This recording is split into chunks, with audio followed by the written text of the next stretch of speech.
Olá, alunos, tudo bem com você? Olá, alunas, tudo bem com vocês? Hoje nós vamos iniciar a nossa terceira aula de geologia urbana. Nós já tivemos, né, a primeira conceitos, a segunda materiais geológicos e a terceira é sobre processos geológicos. Então, vamos começar a nossa aulinha. Essa parte 1, né, eu dividi os processos geológicos em 4 partes. A parte 1 trata de erosão e assoreamento.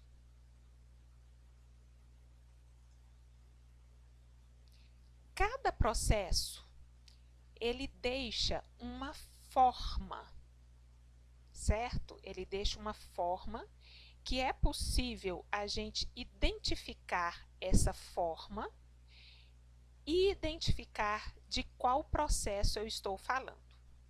Hoje, nesta aula, eu quero que vocês prestem muita atenção nas formas que cada processo deixa no relevo, porque depois vocês farão uma atividade que tem a ver com a identificação da forma e identificação do processo.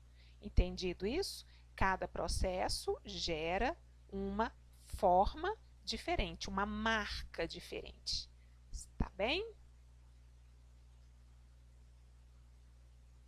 Para a gente compreender a causa e os condicionantes dos processos, nós podemos identificar a sua forma e quais são os fatores que provocam aquele processo. Quando a gente identifica a causa e os condicionantes dos processos, a gente consegue agir nas suas consequências e a gente consegue pensar em formas de combater, de minimizar e de conviver com os riscos desencadeados pelos fenômenos e suas consequências danosas. Erosão. Então, essa parte 1 vai ser sobre erosão. A erosão é um processo que envolve desgaste, transporte e sedimentação do solo.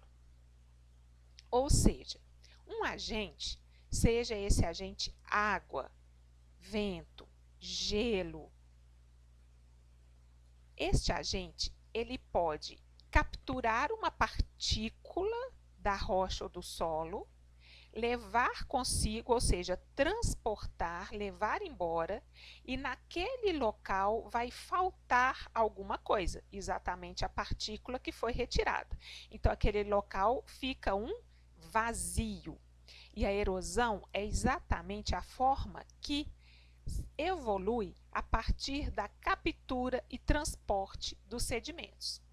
É muito mais fácil a água ou o vento ou o gelo capturar partículas de uma rocha ou de um solo que já estão decompostos, já passaram pelo intemperismo, porque eles estão mais fracos, do que um material resistente, tá certo?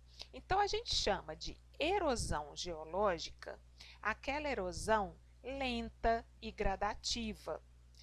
E a gente chama de erosão acelerada quando há uma interferência humana para que esse processo ele mude o seu ritmo de evolução para um ritmo acelerado. A erosão geológica, geralmente, ela é mais lenta e ela é natural, mas a erosão acelerada é a erosão provocada por uma interrupção daquele equilíbrio no local por uma atividade humana. Por exemplo, desmatamento, cortes, concentração de água em algum local. Tudo isso vai fazer com que a erosão ela evolua mais rapidamente, se houver um terreno que seja suscetível. Então, nós já vimos o conceito de suscetibilidade. Se tiver um terreno suscetível à erosão, esse terreno vai ser erodido com mais facilidade se a ação humana favorecer este processo.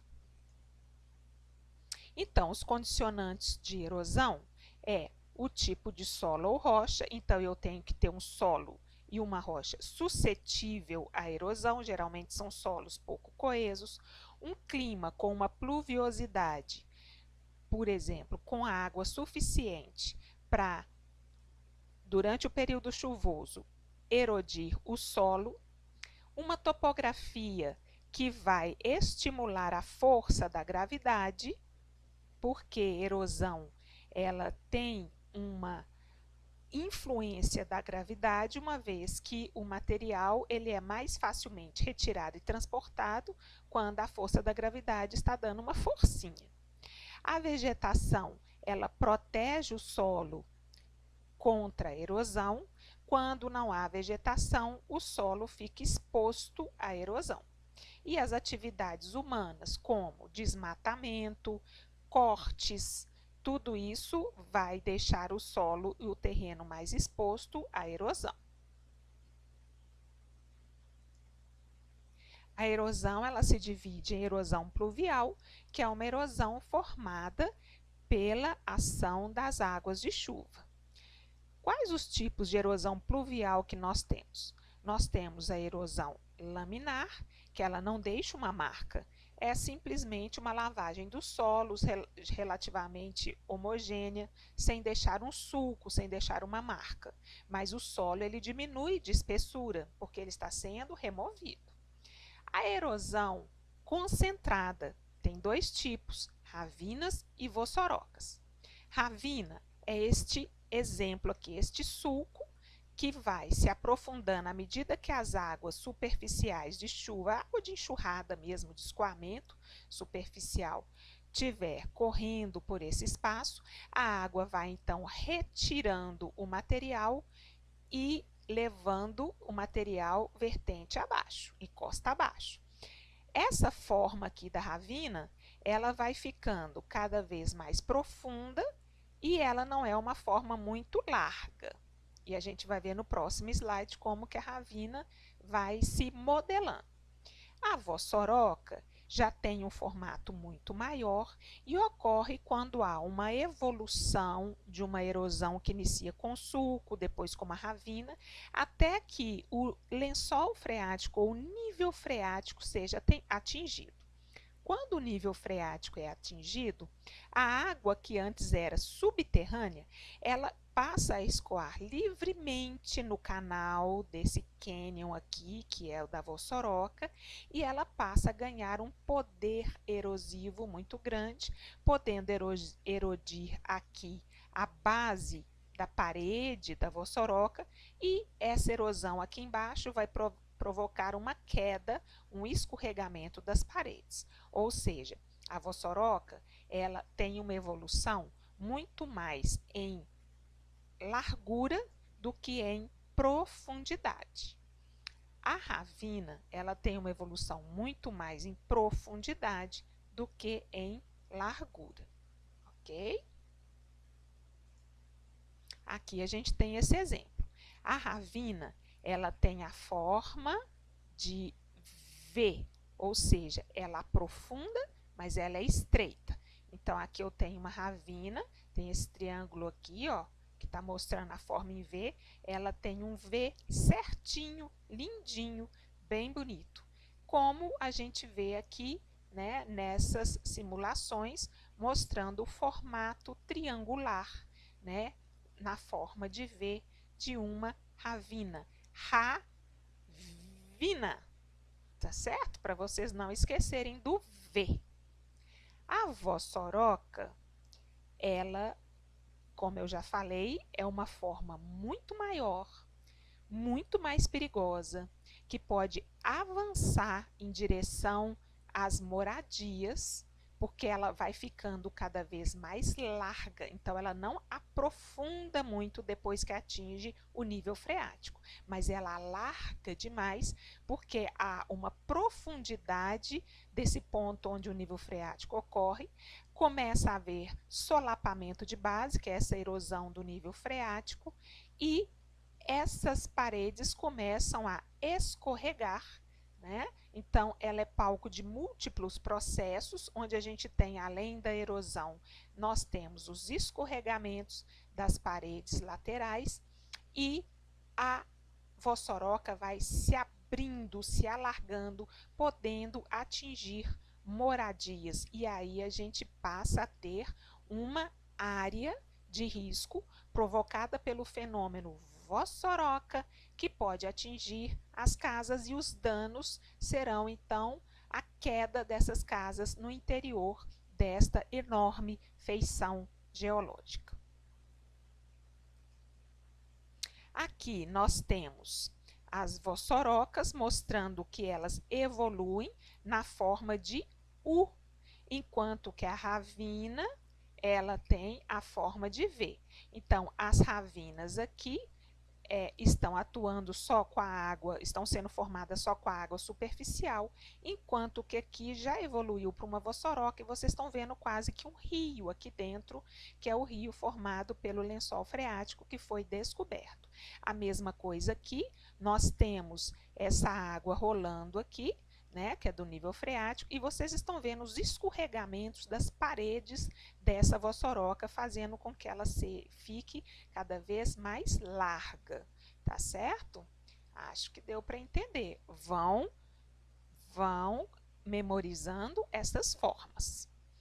A erosão fluvial é formada, obviamente, por água dos rios, que vai passando e vai erodindo a margem dos rios, formando meandros, né? E o material que é transportado pela água acaba sendo depositado em outros pontos, como nesse caso a gente está vendo ao longo do rio bancos de areia no centro aqui, como a gente está vendo as praias desse rio, onde é o resultado do assoreamento, da sedimentação do material que a erosão, o processo erosivo, vai transformando, né, vai transportando ao longo da sua movimentação, da sua ocorrência. O Grand Canyon foi esculpido pelo Rio Colorado e o resultado foi uma forma de relevo maravilhosa, não é? Erosão marinha, ela é formada com o agente que são as águas do mar, né, do oceano.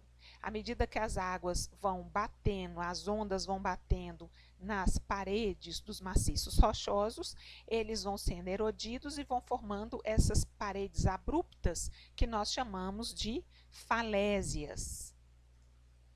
A erosão eólica, vocês estão vendo, o vento vai batendo em rochas altamente suscetíveis à erosão. Aqui nós temos um arenito no Parque de Artes, em Utah, e à medida que o vento vai batendo na rocha, ele vai retirando partículas, transportando, e ele é capaz também de modelar o relevo, criando formas maravilhosas de erosão eólica. A erosão glacial, o agente passa a ser a geleira, é o gelo, né? À medida que as geleiras elas descem do topo para baixo, né? Elas estão descendo nos vales glaciais, elas arrancam e transportam fragmentos das rochas dessas montanhas. Resultado, a gente tem vales glaciais muito bonitos. Hoje aqui não tem gelo mais, né? O gelo ele já se foi, né? Mas deixou vestígios da erosão que a geleira provocou, né? O assoreamento, como eu disse, é uma consequência da erosão. Os materiais transportados pelo assoreamento são, transportados pela erosão, são depositados nas depressões, geralmente as calhas dos rios, os lagos, e aqui a gente está vendo material, todo esse sedimento aqui é material vindo, né, de erosão que foi depositado à beira desse rio, e é uma grande quantidade de areia assoreando esse rio. Ora, se as calhas dos rios são assoreadas, quando a água quiser passar e a calha está cheia, o que vai acontecer? A água vai transbordar e a gente vai ter inundação. Estão vendo? É um processo induzindo a outro processo. Muito bem. Olá, alunos! Estou em um local chamado Slot Canyon, em Utah, Estados Unidos. Este cânion é formado pela erosão fluvial ou pluvial em terrenos formados por arenitos altamente suscetíveis à erosão. Eu estou escondidinha aqui, como vocês podem ver, e essa maravilha da natureza é um efeito do agente, né, do processo erosivo do agente água.